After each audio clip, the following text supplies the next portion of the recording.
El presidente Emmanuel Macron superó las elecciones presidenciales de fines de abril y se convirtió en el primer mandatario que revalida el cargo en los últimos 20 años después de Jacques Chirac en 2002.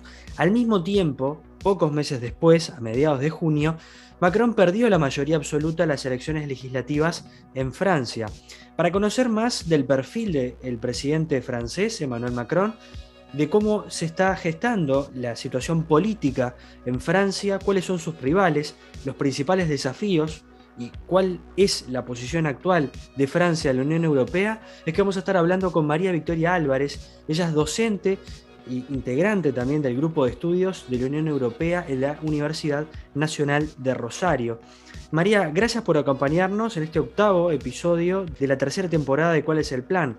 La primera consulta es: imaginemos que hay alguien que no necesariamente conoce cuál es el perfil de Emmanuel Macron y no ha seguido su trayectoria política. Si te pidiera una primera imagen macro, ¿qué me dirías? Bueno, hola Agustín y hola a todos los oyentes de este ciclo de podcast. Emmanuel Macron es un personaje interesante, por decirlo de alguna manera. Es una persona que tiene estudios, digamos, en ciencia política, que ha salido de la famosa ENA, la famosa Escuela Nacional de Administración, como inspector de finanzas, y que muy, muy joven pasó a integrar el gabinete de François Hollande, el presidente socialista anterior justamente a él. Y bueno, es una persona que tiene un buen diálogo, obviamente por su perfil, porque trabajó antes de eso en el sector privado, en el sector financiero.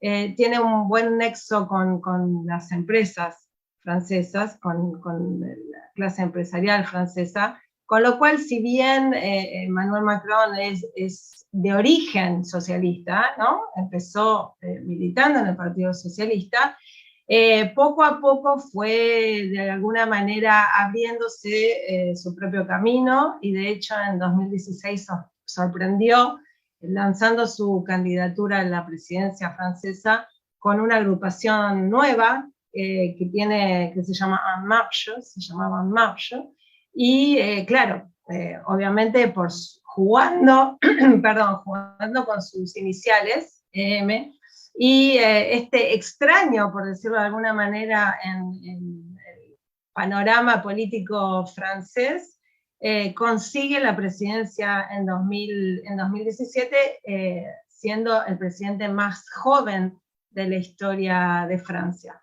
Emmanuel Macron está casado con su profesora del liceo, 20 años más grande, Brigitte. Y así que bueno, es un personaje interesante, por decirlo de alguna manera.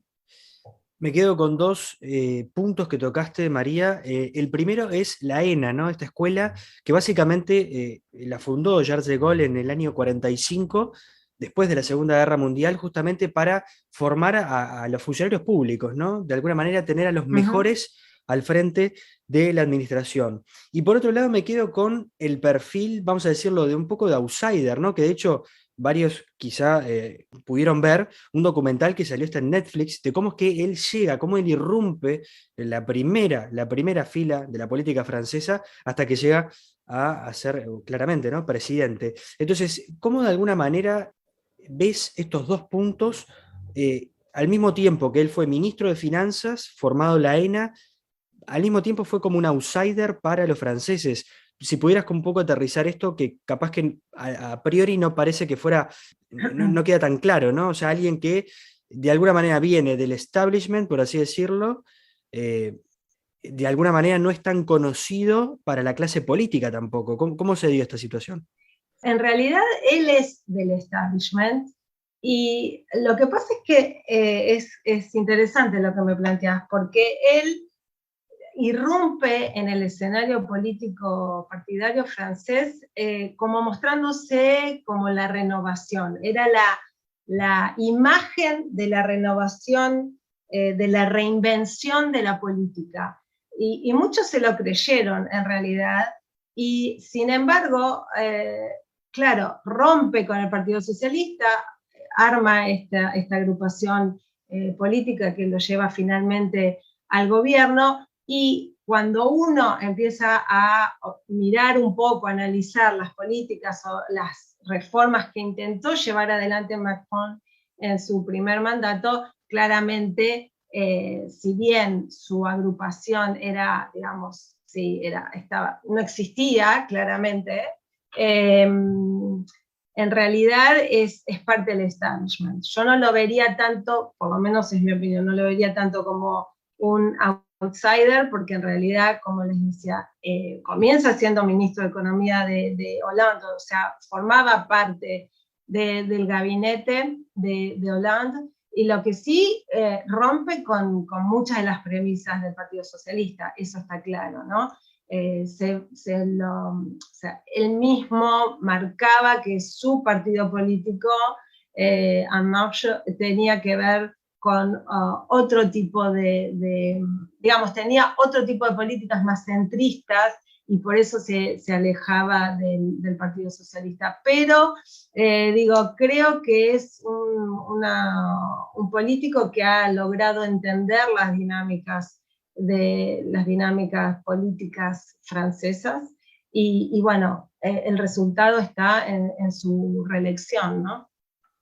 De alguna manera, si crees que él ha tenido como varios cambios desde que llega a la presidencia en 2017 hasta, digamos, que es reelecto. No quiero pasar a la segunda etapa, pero si no, en ese primer mandato, si crees que en realidad hubo como varias facetas de él que de alguna manera también, después más adelante te voy a preguntar cómo lo considerás, ¿no? Pero para ver un poco cómo fue escalando esta figura a la presidencia, claramente, ¿no? Estar en el elicio, ¿no?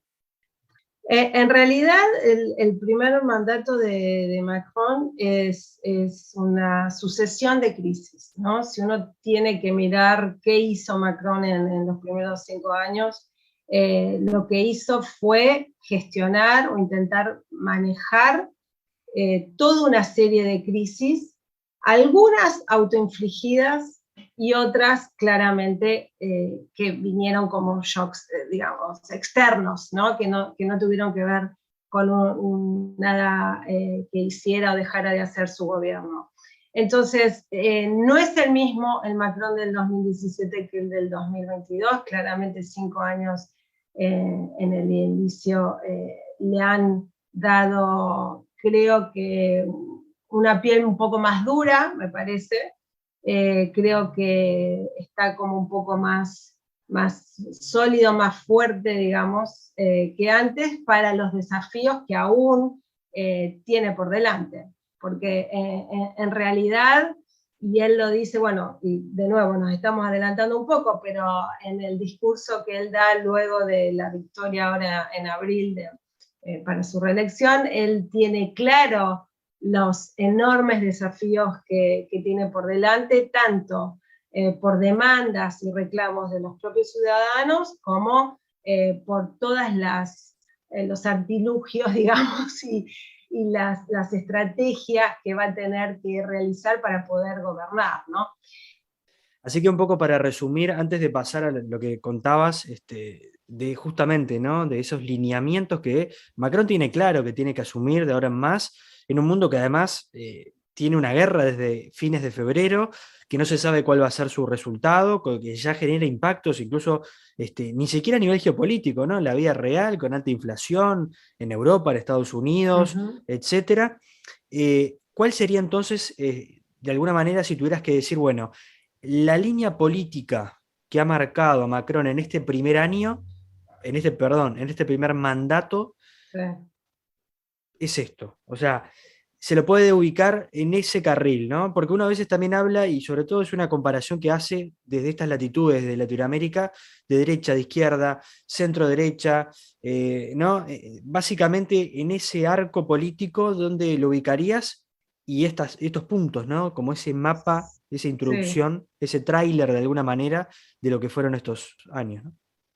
Bueno, como lo venía diciendo, claramente se aleja de muchos de los principios básicos o políticas básicas que llevó adelante el Partido Socialista, y yo lo ubicaría en un centro-derecha, sobre todo por sus políticas económicas, ¿no? En realidad, si uno se pone a pensar este mandato que en realidad tuvo que superar de crisis en crisis, ¿no?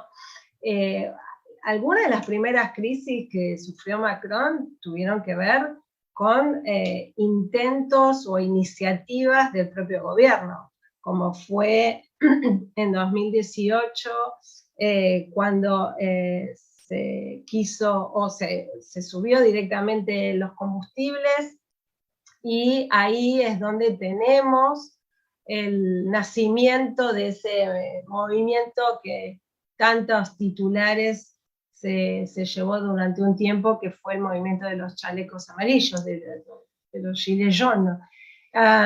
Y eso fue un momento donde claramente el gobierno de Macron se tambaleó, donde hubo algunos momentos de duda, de sorpresa, qué se hace con esto, ¿no? Porque los chalecos amarillos enseguida tomaron las calles, las rotondas de Francia, y fue un movimiento que muy rápidamente cobró una masividad imponente, ¿no? Y duró bastante, digamos, varios meses, con lo cual ese fue un momento duro, fue un momento difícil para el gobierno de Macron, y sin embargo Macron, fíjate que 4 años, porque bueno, el movimiento de los chalecos amarillos comienza en el 17 de noviembre del 2018, o sea que 3 años y medio, casi 4 después, no existe.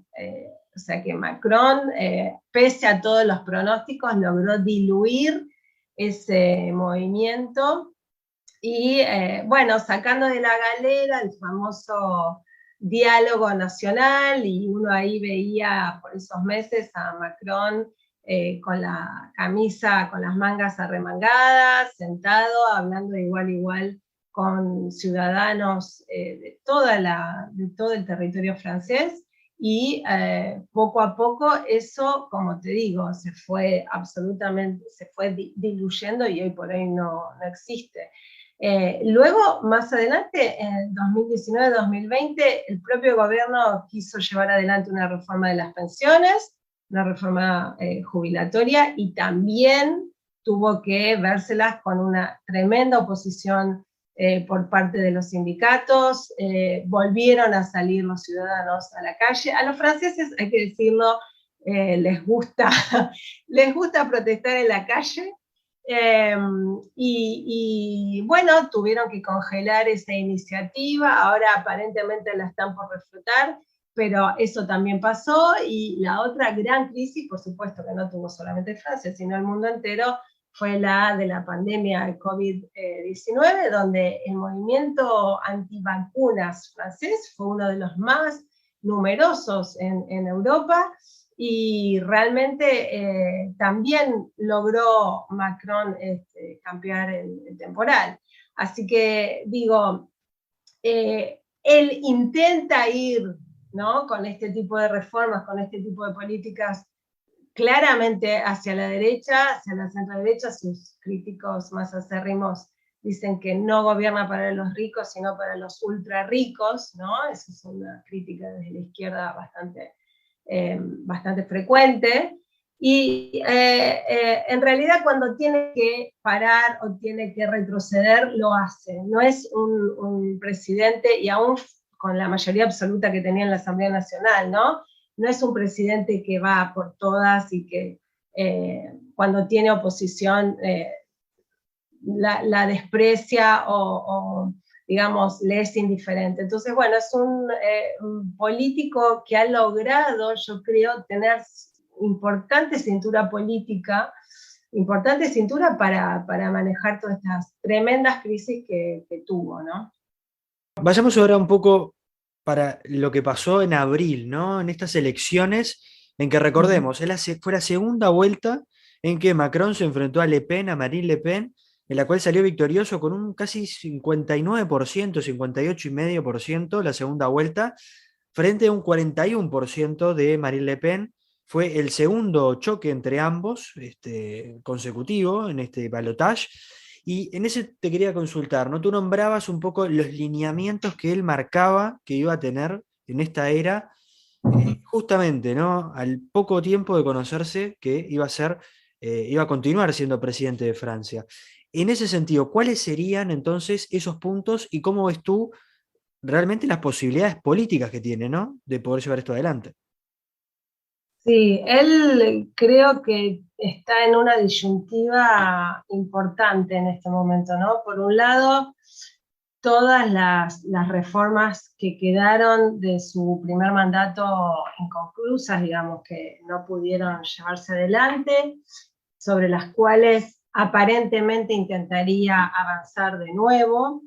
Y por otro lado, él es plenamente consciente, y por eso yo te hablaba al principio del discurso, después de conocida su victoria ahora en abril, él es plenamente consciente de que la gente, de que el ciudadano lo votó, no tanto por estar a favor de él, sino por estar en contra de la extrema derecha. Entonces, no son necesariamente votos propios, o en realidad se votó, o muchos votaron al mal menor, ¿no? Con lo cual, él es consciente, por un lado, de que tiene una proporción de ciudadanos que están a su favor bastante reducida, ¿sí? No es real ese 58%, claramente. Y por otro lado, tiene un escenario político adverso, porque, bueno, adelantándonos tal vez un poco, las legislativas de ahora de junio lo dejaron bastante debilitado, ya no tiene más la Republican March, como se llama ahora su agrupación, no tiene más la mayoría absoluta como la tenía en el primer mandato, necesariamente va a tener que pactar, necesariamente va a tener que generar coaliciones, alianzas. Por lo tanto, creo que se impone la prudencia, se impone el no avanzar demasiado fuerte ni demasiado rápido, porque claramente no tiene las condiciones ni las circunstancias del 2017, ¿no? Sumado, por supuesto, a un contexto europeo y mundial sumamente revolucionado, sumamente convulsionado, tanto a nivel político como geoestratégico como económico. Con todo lo cual, digo, me parece que es un panorama bastante complicado para el presidente. Sumo a esto que tú decías, la situación del euro, ¿no? En los últimos días, que básicamente está a niveles casi de paridad, ¿no? Y Sí. algo que preocupa a los economistas, justamente la caída de Europa en una recesión. Ahora, la situación, para entenderla mejor, ¿cuáles serían los problemas que hoy tiene Francia, más allá de, claramente, ¿no? Que hay un capítulo que me parece que está bueno hablarlo más adelante, que es el rol que ocupa en Europa después de la salida de Angela Merkel.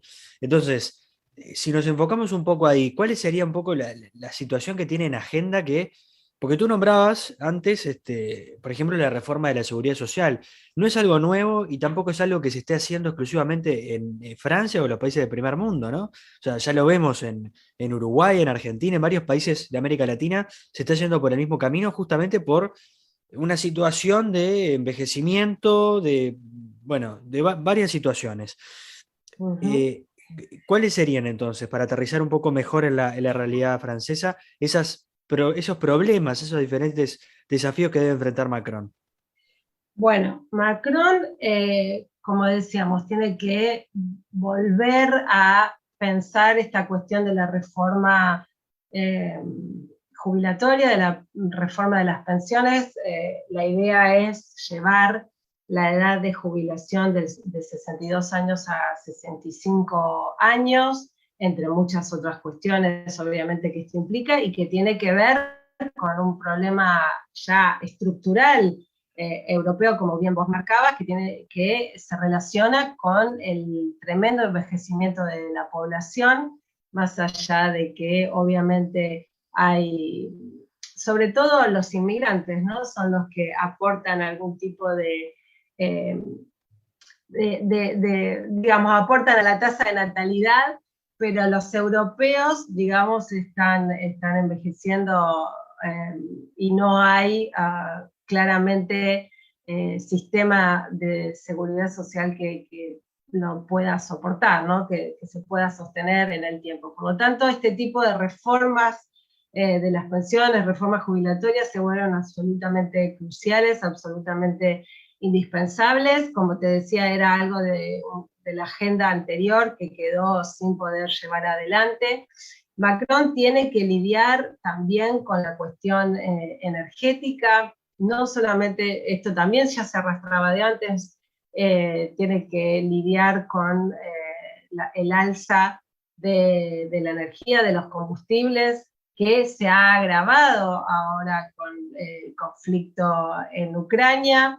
Francia también tiene que avanzar en algún tipo de reforma impositiva. Y además, bueno, Macron tiene una clase trabajadora y una clase media francesas bastante asfixiadas en términos económicos, y en algún punto, si quiere ganar la confianza de todos esos ciudadanos, y tiene que ganar, digamos, la credibilidad y la legitimidad entre todos esos ciudadanos que posiblemente lo votaron por descarte, como decíamos recién, bueno, tendrá que ver qué medidas de ayuda logra llevar adelante, teniendo en cuenta que todavía es una economía de post-pandemia, que todavía no ha logrado recuperarse completamente de los estragos que generó la pandemia de COVID-19. Por lo tanto, estamos en una, digamos, juxtaposición y sumatoria de cuestiones críticas, de situaciones críticas,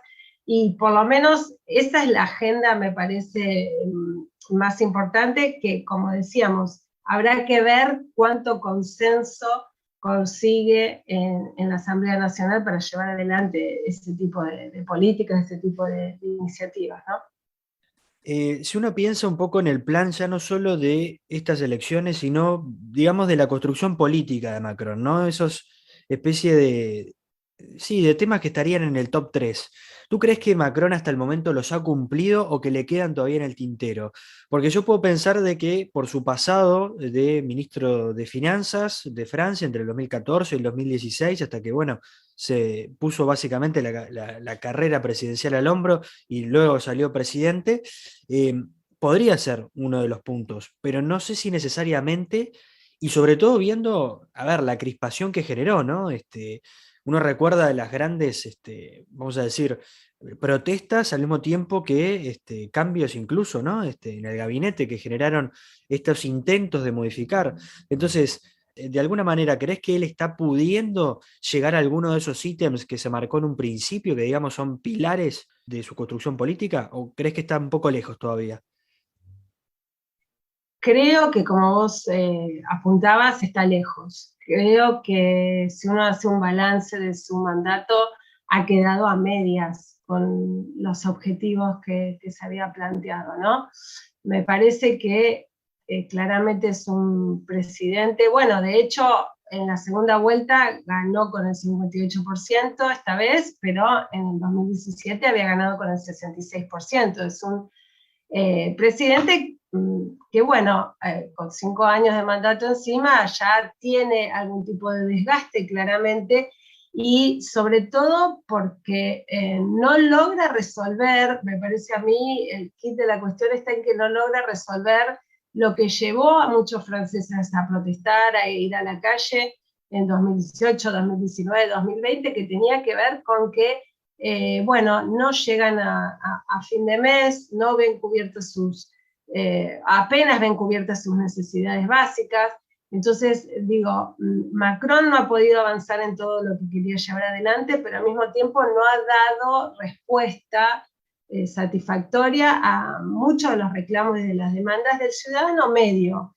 Estoy hablando claramente no de la porción más rica de Francia, sino que estoy hablando de la porción, como vos decías, la clase rural, la clase trabajadora, la clase media, ¿no? Que tal vez es mileurista, como se le llama en España, ¿no? Que apenas ganan alrededor de 1.000 euros y que ya estaban pasando por una situación compleja y ahora con, digamos, la inflación que se desató, especialmente a partir del conflicto de Ucrania, pero que ya venía moviéndose, digamos, elevándose en los meses anteriores, bueno, creo que puede llegar a lo mejor la sangre al río, quiero decir, toda esta porción de la sociedad, de los ciudadanos que ya estaban pasándola mal, bueno, seguramente la están pasando peor ahora. Con lo cual digo, los desafíos de Macron en este segundo mandato son muchísimo más graves y más acuciantes que los que tenía en el 2017. Vinculado con esto último que tú decías, hay un punto interesante que en las últimas horas, justamente Macron lo que planteó fue un paquete de medidas, entre otras cosas, justamente para proteger el poder adquisitivo de los franceses, ¿no? Que Uh costaría -huh. unos 20.000 millones de euros. Y esto, porque estábamos hablando, ¿no? De la inflación y de la situación que se generó sobre todo, sí, de los hidrocarburos, de la energía, en un momento que ahora no, pero los meses pasados de invierno. Entonces, de alguna manera, ¿tú crees que esto, lo que él está haciendo con esto es más una medida, digamos, realista o es más un maquillaje, ¿no? De lo que podría ser? Esto pensando también en la crítica que sucedió, sobre todo meses atrás, con la emisión de deuda muy alta por parte de los países, sobre todo centrales, que de alguna manera hablan de que generaron la situación que existe ahora, ¿no? Un poco, ¿cómo lo ves tú esto? ¿Crees que él logra entender el problema? Porque uno puede tener el dinero, pero si uno tiene claro el objetivo, ya obviamente, ¿no? Es otro cantar, es otra visión. ¿Cómo lo ves tú? Eh, Mira, la situación, por un lado, la situación fiscal de los países europeos ya venía comprometida, ahora justamente por la pandemia, y ahora va a estar todavía más comprometida por, como vos decías, el alza de toda la energía, gas, electricidad, combustible, ¿no? El combo es bastante explosivo en ese sentido, y está claro que los gobiernos europeos van a seguir echando mano justamente de sus recursos, ellos que sí los tienen, no como algunos de nuestros países, como por ejemplo el mío, y sí van a tener que salir a paliar un poco las consecuencias de estas tremendas crisis que han tenido que vivir. Y si es un parche o no, bueno, habrá que ir viendo justamente si esos 20.000 millones de euros alcanzan, no alcanzan, cómo se distribuyen, a través de qué instrumentos. Quiero Eso, graficarlo bueno, nomás, María, con sí. una de las medidas que me parece un poco para ver también desde tu Uh -huh. perspectiva si puede ser algo que, bueno, podría dar o no, que es un cheque alimentación de 100 euros, ¿no? A los hogares, digamos, más vulnerables, ¿no? Que a su vez se le va a añadir 50 euros más por cada hijo.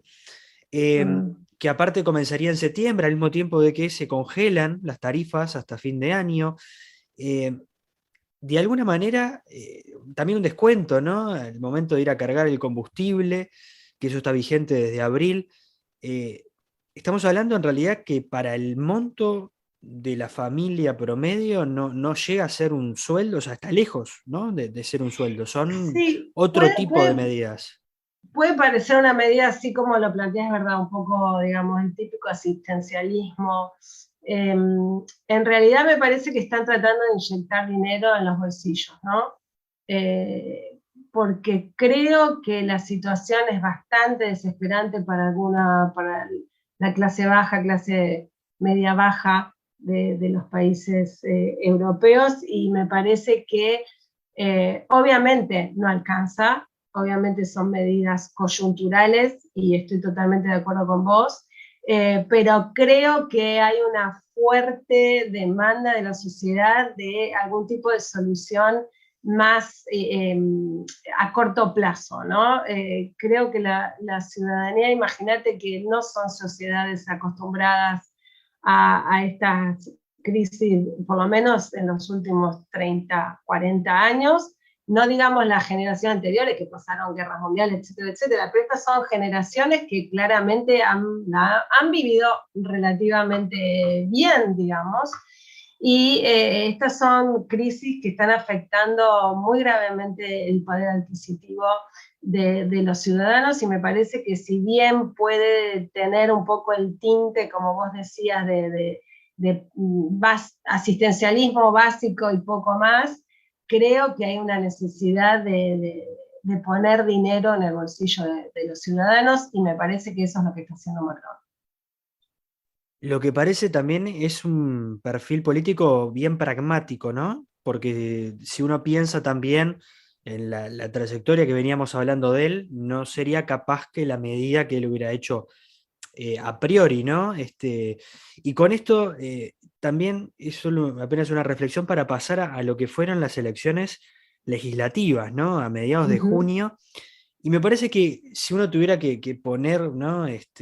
Una reflexión en la extensión de un tuit o menos, es interesante una nota que hace el periodista Marc Bassets del País de Madrid, que comienza Sí. diciendo: Francia ha entrado en territorio desconocido. La primera pregunta, con este panorama en el cual el partido Juntos de Macron se obtuvo 244 escaños, Mélenchon en segundo término tiene 127, después ya en tercer lugar aparece el Reagrupamiento Nacional y bueno, después en los cuartos los republicanos y aliados, y luego por último, para nombrarlos y no dejarlos afuera, otros de izquierda, unos 22 escaños.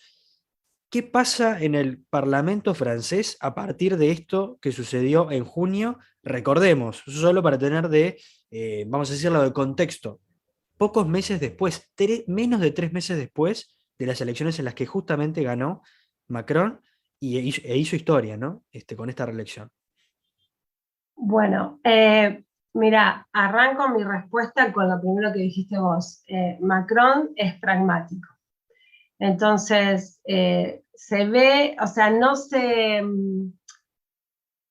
O sea, creo que tiene claro algunas cuestiones que quiere conseguir, tiene claro algunos objetivos, algunas metas, pero si no las consigue, bueno, no importa, las deja, digamos, las deja reposar, las deja a un lado. Claramente, como recién veíamos, este tipo de medidas que comentábamos, no sería la medida típica que hubiera tomado él si hubiera estado ideológicamente, digamos, aferrado a sus preferencias o a algunas cuestiones más dogmáticas. Sin embargo, creo que Macron ha mostrado, como yo te decía, cierta cintura política, y lo va a tener que seguir demostrando, ¿no? Porque esta Asamblea Nacional que le es adversa al tener, sí, una mayoría importante, pero no la mayoría absoluta, bueno, esto va a hacer que él tenga que demostrar hasta dónde puede ceder, hasta dónde puede negociar, etc. Va a tener que necesariamente buscar a la gente de la derecha, a los republicanos, y va a tener que dialogar, va a tener que buscar el consenso, algo que no había tenido que hacer necesariamente durante su primer mandato al tener mayoría absoluta, ahora va a tener que hacerlo. Porque además tiene, digamos, en la oposición fuerzas opositoras muy fuertes. Tiene al Rassemblement Nacional de Marine Le Pen y tiene a esta alianza, pseudo alianza de izquierda con Mélenchon de líder. Así que ahí va a tener que demostrar sus capacidades de negociador y de búsqueda, para la búsqueda de consensos. Para graficarlo un poco respecto a las últimas elecciones, perdió 100 escaños, o sea, de 344 aproximadamente, ahora pasó a 244. viendo esto particularmente, ¿cuáles crees que fueron los motivos detrás de esta baja? Bueno, esto es lo que ya veníamos viendo en las presidenciales, ¿no? Porque habíamos visto que ya no había conseguido los mismos números este año que en el 2017 y se pronosticaba la posibilidad de que esto se reflejara en las legislativas, ¿no? De hecho, como decíamos, muchos votaron a Macron para que no llegara a la presidencia Marine Le Pen, pero esto no significaba que iban a seguir votándolo en las legislativas. Aún así, la posibilidad de la cohabitación, es decir, que el presidente fuera de una fuerza política y el primer ministro de otra, este escenario no llegó a concretarse, a materializarse.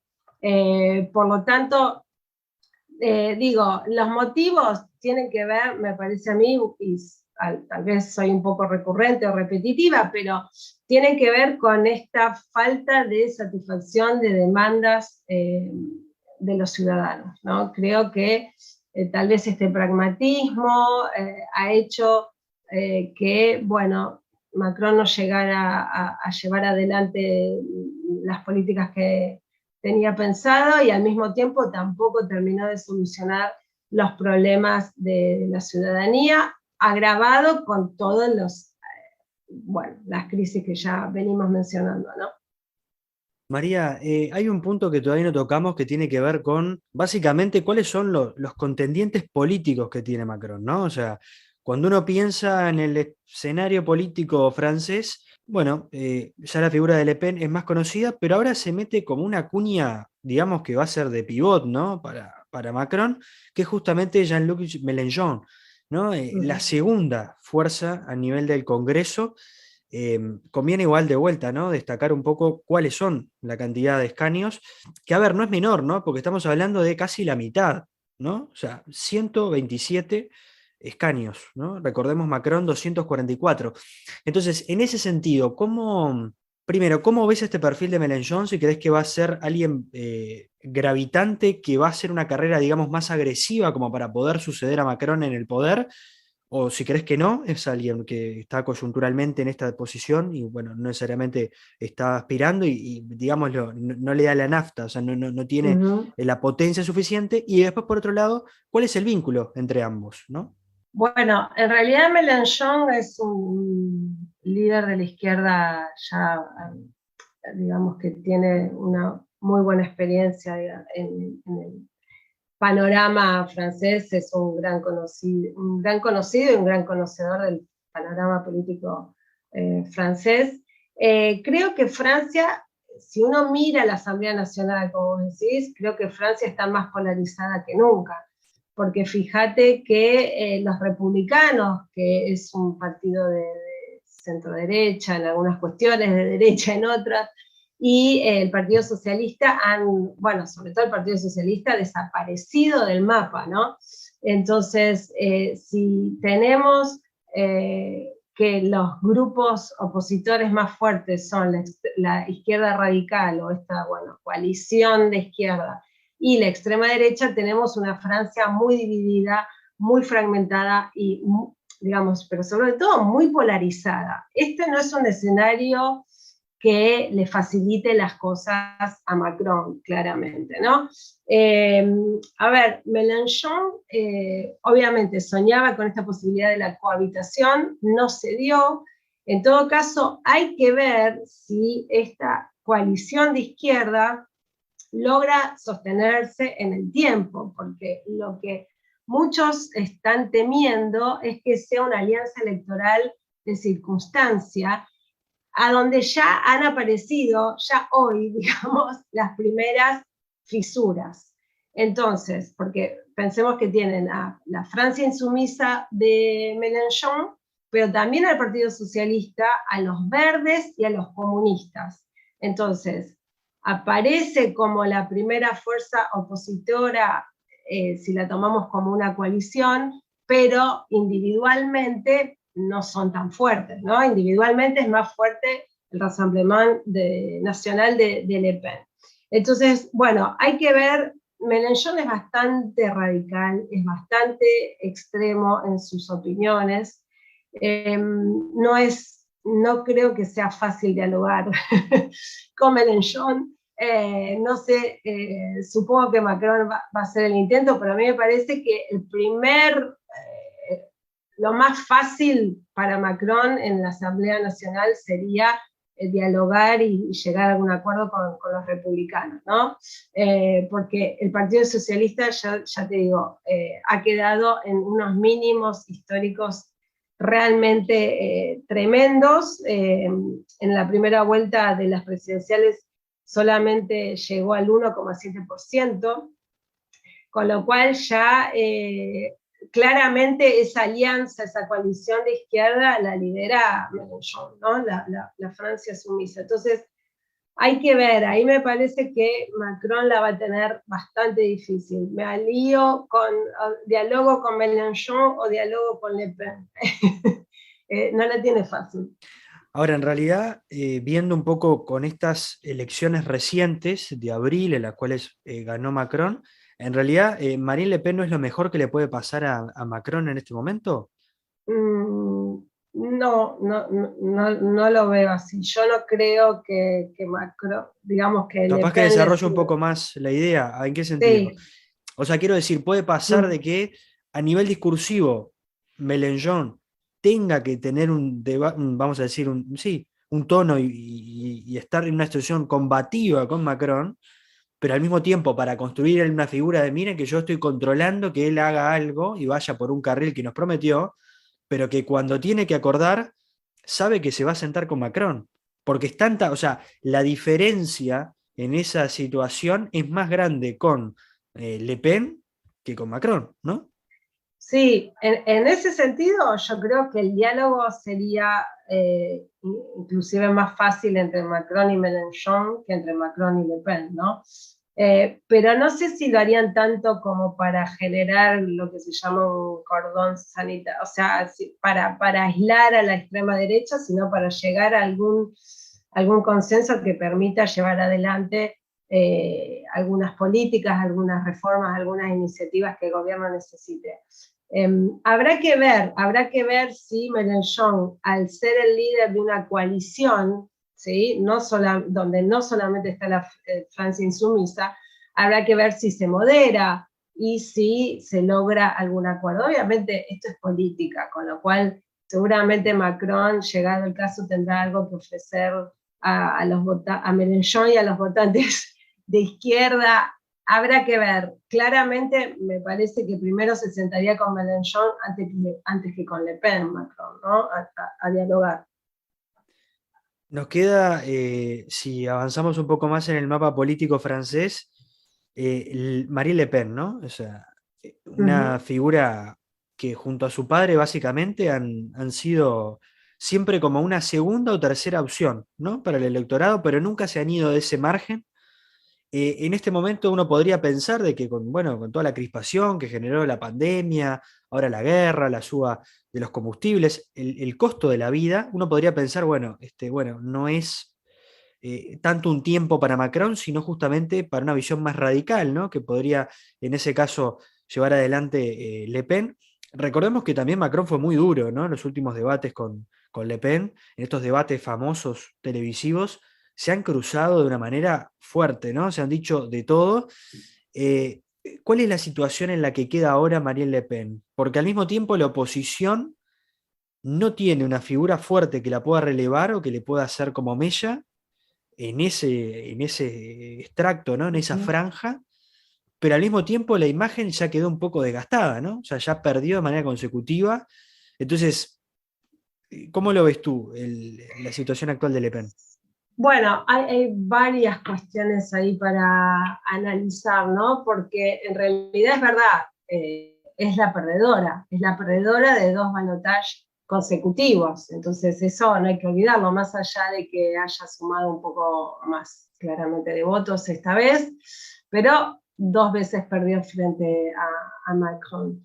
Eh, y hay que tener en cuenta, cuidado, que hay un 7% que se llevó Zemmour. escritor, este escritor de extrema derecha que estaba más a la derecha que Le Pen, ¿no? O sea, porque no se cayó nada y no tuvo reparo en justamente posicionarse en el lugar más extremo de la derecha, porque claramente es un espacio que el Rassemblement Nacional dejó un poco vacío, ¿verdad? Desde el momento en que Marine Le Pen fue moderando su discurso en algunas cuestiones, fue lavándole la cara, por decir de alguna manera, al partido de su padre. Bueno, Zemmour quedó con un 7% de los votos. Así que también la pregunta ahí está, bueno, ¿qué hubiera pasado si ese 7% hubiera ido a Le Pen en la primera vuelta, ¿verdad? En fin, y bueno, digo, Marine Le Pen, bueno, no sé, ya para las presidenciales, hasta dentro de 5 años, nada, ¿no? Habrá que ver cómo utiliza su papel de opositora en la Asamblea Nacional, donde sí ha ganado una enorme cantidad de escaños. Habrá que ver, obviamente, cómo lleva adelante su rol de opositora, pero claramente sí, hay un voto, digamos, hay ciudadanos franceses que la siguen apoyando, que la siguen votando, y habrá que ver si este momento tan crítico de Europa y de Francia en particular logra ser superado, solventado por el gobierno, y digamos, todas las posibilidades, las potencialidades de Marine Le Pen se van diluyendo, ¿no? Porque en realidad la extrema derecha se aprovecha o se nutre de estos momentos críticos. Así pasó claramente con la crisis del euro, así pasó con la crisis de refugiados. La extrema derecha está ahí, ¿no? Donde hay demandas, donde hay reclamos, la extrema derecha aparece capitalizando ese descontento. De hecho, bueno, Marine Le Pen hizo un intento de capitalizar el descontento de los chalecos amarillos y no le salió, pero la extrema derecha se nutre de eso, de la decepción, de la desilusión de los ciudadanos. Por lo tanto, para que justamente la extrema derecha no siga creciendo, el gobierno lo que tiene que hacer es, y volvemos, perdón, al mismo tema, tratar de satisfacer las demandas más inmediatas, más urgentes de la sociedad. María, para terminar, ¿cuál es tu balance de lo que va a ser este gobierno de Macron? Que bueno, ya sabemos un poco cómo comienza, tenemos las primeras pinceladas. No nos queda claro, me parece, ¿no? Cuándo es que se va a terminar esta guerra. Y esto lo uno con tu reflexión en torno al papel de Macron ya no solo como presidente de Francia, sino como ese espíritu y ese anhelo, parece, al menos públicamente, de ser básicamente el líder de la Unión Europea ante, bueno, el vacío que varios analistas consideran que dejó Angela Merkel una vez que se fue, más allá del peso político gravitante, claramente, que tiene Olaf Scholz, su sucesor, pero no fue, por lo menos al momento no es de la misma manera, ¿no? Que la canciller alemana. Sí, claramente Macron desde el inicio, eso sí lo mantuvo a lo largo de todo su primer mandato, se quiso mostrar como líder europeo y, digamos, su pro-europeísmo se ha mantenido intacto en todos estos años. De hecho, ha generado iniciativas que luego se plasmaron, que no quedaron solo en la retórica, en el discurso, que luego se han plasmado digamos, en acciones concretas, como el Fondo para la Post-Pandemia Next Generation EU, que fue una iniciativa súper ambiciosa junto con el gobierno alemán de Merkel, más de 750.000 millones de euros para distribuir entre todos los Estados miembros de la Unión Europea.